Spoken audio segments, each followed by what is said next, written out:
The fight against BJ Penn was a great one. He's got a lot of amazing fights.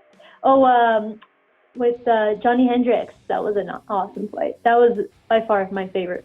It was awesome. Like, I would love to go back and watch that. That was a great fight. Man, I think it was one of the live ones that I went to when he fought Matt Serra for the second time.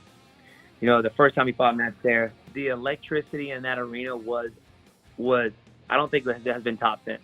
It was amazing. You know, Matt Serra is a good buddy of mine. I go up to Longo's and Matt Serra to train with, but that was probably the most electric and most exciting fight for both of those guys. I mean, Matt Serra going in enemy territory, and then, you know, Matt Serra was, you know, he was a talker, man, and it was just a fun fight. That one, I think, the Thiago Alves fight, when Thiago Alves looked just unbeatable, and he was jacked to the T. Like, he didn't look like a 170, he looked like a 185 at the time. And George just goes out there and just, I think he pulled a hamstring in that fight, right? I'm pretty sure he pulled a hamstring, and George St-Pierre, or I think GSP or somebody, I think it was Greg Jackson, so I'll go out there and hit him with your hamstring. I remember that was like the talk of the best quotes of cornermen or something like that. But I think that was one of my favorite fights. Is the Thiago Alves one too. So it was a good one.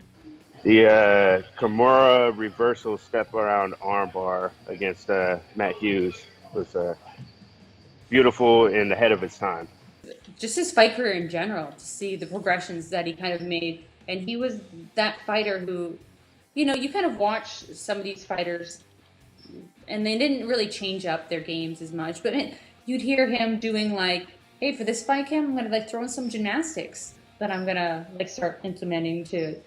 I always kind of admired not just his dedication and his work ethic, but just to see the overall picture. So, you know what, just his mental soundness in the game, he's always going to be a fighter that I'm going to look up to. For me personally, one of my favorite fights was when he fought, obviously, versus Matt Hughes the second time when he got that title. You know, it was a big, you know, losing the first fight and then coming back and getting that rematch was, you know, I can only imagine the feeling to get that title. You know, every fighter's dream is to become a champion.